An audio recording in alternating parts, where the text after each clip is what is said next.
ওসমান হাদির আহত হওয়ার দিনে গতকালই একটা গুরুত্বপূর্ণ খবর আমাদের রাজনীতির জন্য এসেছে। সেটা হলো জনাব তারেক রহমান দেশে ফিরছেন 25 ডিসেম্বর। খুবই গুরুত্বপূর্ণ, খুবই গুরুত্বপূর্ণ একটা ঘটনা। এটা নিয়েই কথা বলতে চাই।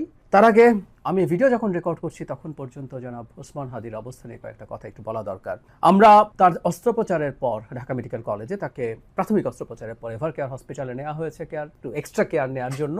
যতটুকু জানা গেছে তার বুলেট ট্রেইনের খুব মেজর অংশে ঢোকেনি, কিছু একটা অংশকে ছুঁয়ে বেরিয়ে গেছে। যদিও প্রচুর ব্লিডিং হয়েছে, ব্রেইন টিস্যু ড্যামেজড হয়েছে এবং উনি খুবই ক্রিটিক্যাল অবস্থায় আছেন, এটাও ফ্যাক্ট। আমরা আশা করব, আমরা কামনা করব, আমরা আমাদের প্রার্থনা করব হাদি ফিরে আসবেন, হাদিকে ফিরে আসতে হবে। আমরা সর্বোচ্চ চেষ্টা তো চলছেই এবং রাষ্ট্র প্রয়োজন হলে তাকে এয়ার অ্যাম্বুলেন্সে যদি স্টেবল অবস্থা হয় বিদেশে চিকিৎসার জন্য পাঠাতে, প্রয়োজন হলে সেখানে পাঠাতে, উনি ফিরে আসবেন। আমরা একটা অপ্রীতিকর ঘটনার ভিডিও আমাদের সামনে আসলো। সেটা হচ্ছে বিএনপি নেতা জনাব মির্জা আব্বাস ঢাকা মেডিকেল কলেজ হসপিটালে গিয়েছিলেন দেখতে হাদিকে।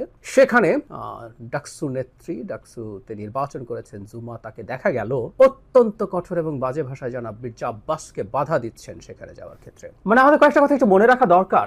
সেটা হচ্ছে মির্জা আব্বাস জনাব হাদির আসনেই নির্বাচন করছেন। মানে কেউ বলছেন এবং জামায়াতের দিক থেকে, ছাত্র শিবিরের দিক থেকে অনেককেই জনাব মির্জা আব্বাসকে ব্লেম করে স্ট্যাটাস দিতে দেখা গেছে। মানে মির্জা আব্বাসের সমালোচনা কোন দিকে করা যায়, কেউ যদি যৌক্তিক সমালোচনা থাকে করুন, কিন্তু মির্জা আব্বাস একজন স্টুপিড এবং উনি রাজনীতি বোঝেন না, এটা মনে করা ভুল হবে। জনাব ওসমান হাদি কি আসলে মির্জা আব্বাসের কোনো চ্যালেঞ্জ ছিলেন? একেবারেই না, প্রশ্নই আসে না। হাদি আদৌ ভালো কিছু করতেন না। আমরা তার রাজনীতি, তার প্রচারণা, এই জিনিসগুলোর দিকে দেখতে চাইছিলাম। বিশেষ করে প্রচারণা, তার ক্যাম্পেইন, তার ক্যাম্পেইনের জন্য জনগণের টাকা চাওয়া, ক্রাউড ফান্ডিং, এগুলো একটু দেখার জায়গা ছিল। তো তাহলে উনি হত্যা করবেন কেন? আর যদি কম্পিটিশনের পরিস্থিতি হয়ও এই হত্যার দায় তার দিকে যাবে, সেটা জেনে শুনেও তিনি হত্যা করবেন? উনি এত স্টুপিড না।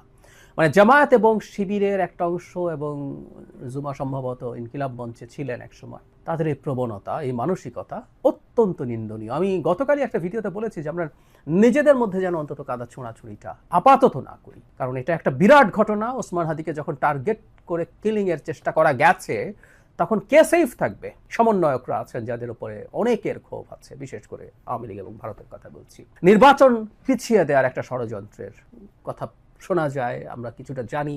এই চেষ্টা আছে, এই চেষ্টা থাকবে।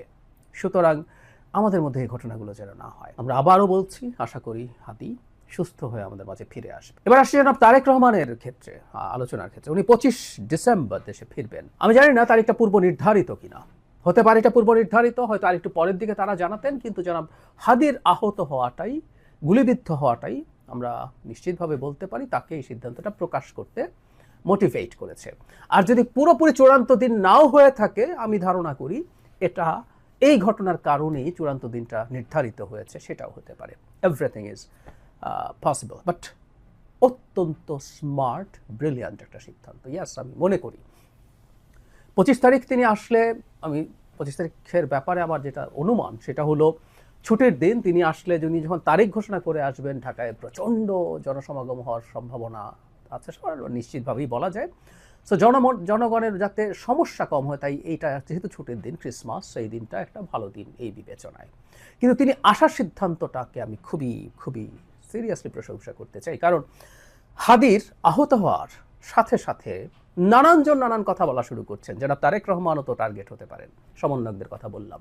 নির্বাচন কি অনিশ্চয়তার দিকে চলে গেল? নির্বাচন কি হবে? এই প্রশ্নগুলো ক্রমাগত যখন আসতে থাকবে, এটা আসতে পারতো। এবং আমি প্রায় বলি এই কথাটা, শেখ হাসিনার সময় বলতাম, ভয় যেমন সংক্রামক, সাহসও সংক্রামক। সো ভয় সংক্রমিত হওয়া শুরু হতে পারতো যে না, নির্বাচন তো হবে না মনে হয়। এবং আমি ধারণা করি এই ধরনের ঘটনারও দু একটা ঘটানোর চেষ্টা হতেও পারে। আমি জানি না তারা সফল হবেন কিনা। সরকার যদি এই ঘটনাটাকে খুব ভালো মতো ট্যাকল করতে পারে, অভিযুক্তদেরকে, আসামিদেরকে ধরতে পারে এবং দ্রুত বিচারের আওতায় নিতে পারে, তাহলে এই সম্ভাবনা কমিয়ে আনার সুযোগ হতে পারে। যাই হোক, এই সময় জনাব তারেক রহমান দেশে আসছেন।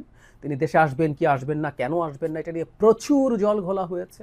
একটা সময় তার নিজের একটা স্ট্যাটাস খানিকটা তিনি নিজেকে বোঝাতে গিয়ে, খুব স্পষ্টভাবে না, কিন্তু কিছু এক্সটার্নাল ফ্যাক্টরস আছে যেটা তার দেশে ফিরে আসাকে থেকে তাকে নিবৃত্ত করছে, ইঙ্গিত দিতে গিয়ে আরও বিতর্ক সেটা নিয়ে ট্রিগার্ড হয়েছে। শুধু তাই না, নোংরামি হয়েছে। তিনি কুসন্তান, কুপুত্র, তিনি তার মায়ের এই অসুস্থতায় ফিরছেন না দেশে, এরকম নানান রকম কথাবার্তায় ভরে গিয়েছিল। সো সব সমালোচনা, আলোচনা শেষ করে দিয়ে তিনি দেশে ফিরছেন। আমরা বোধ করি যে তার নির্বাচনের আগে ইনফ্যাক্ট তার যে ক্যাম্পেইন সহ সব কিছু হবে, তার পর্যাপ্ত সিকিউরিটির ব্যবস্থা হয়েছে, বুলেট প্রুফ গাড়ি আনার কথা আমরা জানি।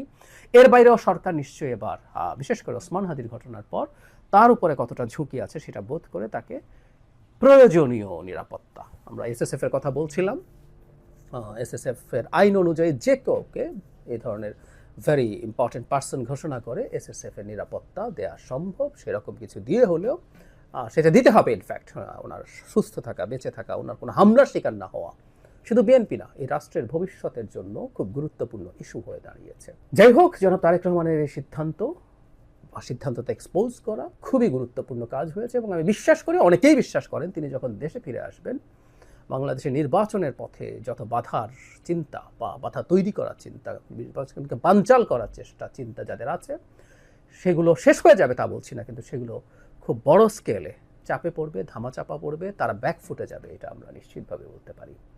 জনাব তারেক রহমান ফিরে আসুন, ফিরে এসে তিনি তার দলের নেতৃত্ব দিন, বাংলাদেশের ভবিষ্যতে একটা গণতান্ত্রিক সরকার গঠন করে সফলভাবে শেষ সরকারকে চালিয়ে বাংলাদেশের গণতান্ত্রিক ব্যবস্থাকে শক্ত ভিত্তির উপরে দাঁড় করানোর দায়িত্ব এই মুহূর্তে ওনার, একটা গুরুত্বপূর্ণ রাষ্ট্রীয় দায়িত্ব তার উপরে আছে।